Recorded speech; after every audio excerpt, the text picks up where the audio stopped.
Pagi itu, suasana kantor terasa sedikit berbeda. Ada aroma cat baru yang masih melekat di dinding.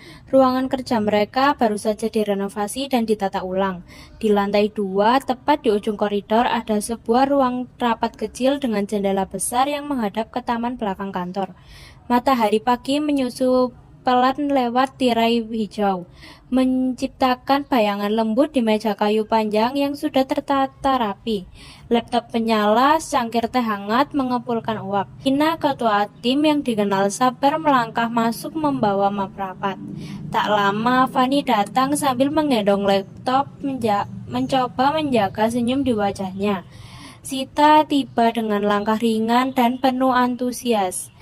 Terakhir, Dewi masuk pelan menggenggam notebook. Pikirannya sibuk memikirkan bagaimana dia bisa tetap bekerja tenang. Hari itu mereka berkumpul untuk satu tujuan, yaitu untuk mendiskusikan pembagian ruang kerja secara adil dan tetap saling memahami. Selamat pagi semuanya, terima kasih sudah datang tepat waktu. Kali ini kita akan mencari solusi mengenai pembagian ruang kerja yang baru. Nah, tujuan utama kita kali ini adalah untuk memastikan semua kebutuhan anggota terakomodasi tanpa ada pihak yang merasa dirugikan. Saya ingin diskusi kali ini tetap positif, terbuka, dan juga profesional. Tidak ada keputusan sepihak. Keputusan bersama akan diutamakan. Apa kalian setuju? Saya setuju. Saya memang agak khawatir soal ini. Tapi selama kita bisa diskusi dengan baik, saya ikut. Saya juga setuju. Kita kan satu tim, harus saling memahami kebutuhan. Setuju. Semoga hasilnya bisa mengakomodasi kebutuhan bersama.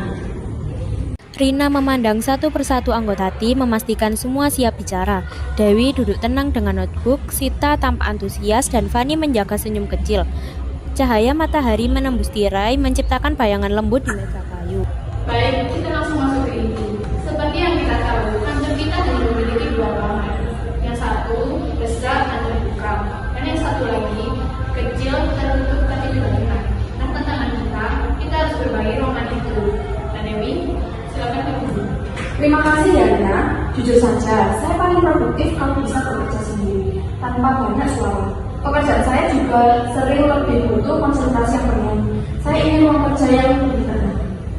Saya mengerti Dewi, tapi kalau semua kerja secara individual terus, kapan kita sering bertukar ide? Saya justru lebih bersemangat kalau bisa diskusi langsung spontan. Ruang terbuka itu penting untuk membangun chemistry tim. Kalian berdua punya poin bagus, tapi masalah ini saya rasa bisa kita selesaikan dengan cara rotasi atau jam kerja. Misalnya satu bagian untuk diskusi, satu bagian untuk fokus. Bagus, tapi mari kita bahas lebih jelas.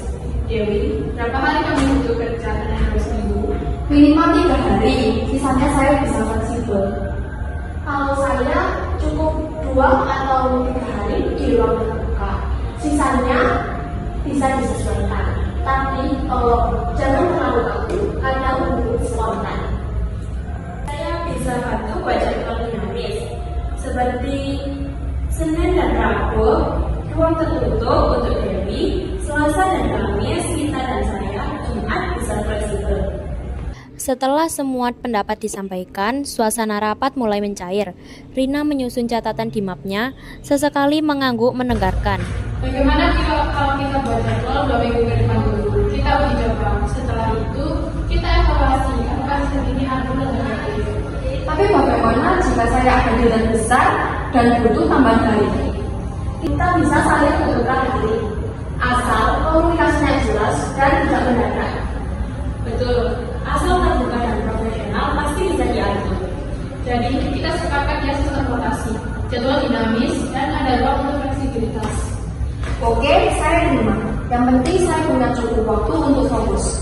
Dan saya tetap bisa kolaborasi tanpa mengganggu yang lain.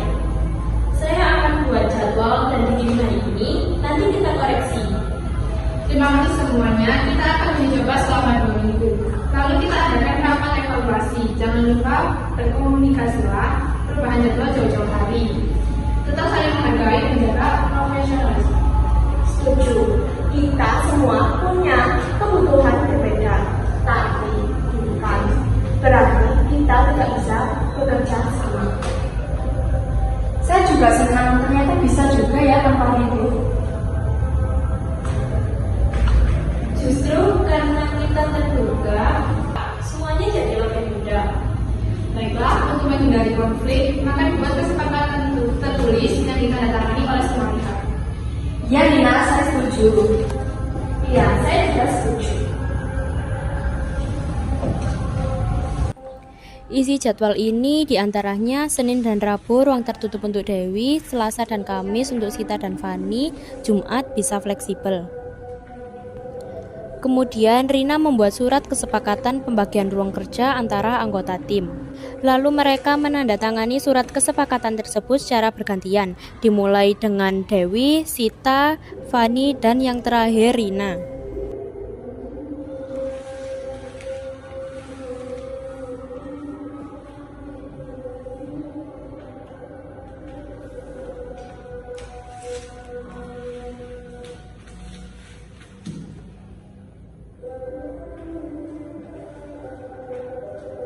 Oke, terima kasih sudah tanda tangan. Saya harap dengan surat persetujuan ini, kita bisa lebih kompak dan tidak ada konflik yang terjadi. Setuju Rina, saya yakin 2 minggu depan kita bakalan jadi pengalaman penting buat kita semua.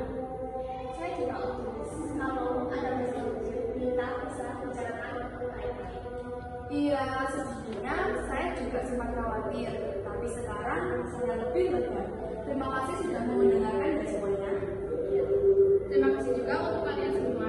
Ingat, ini bukan hanya soal keuangan, tapi soal bagaimana kita saling mendukung. Sampai ketemu di evaluasi nanti.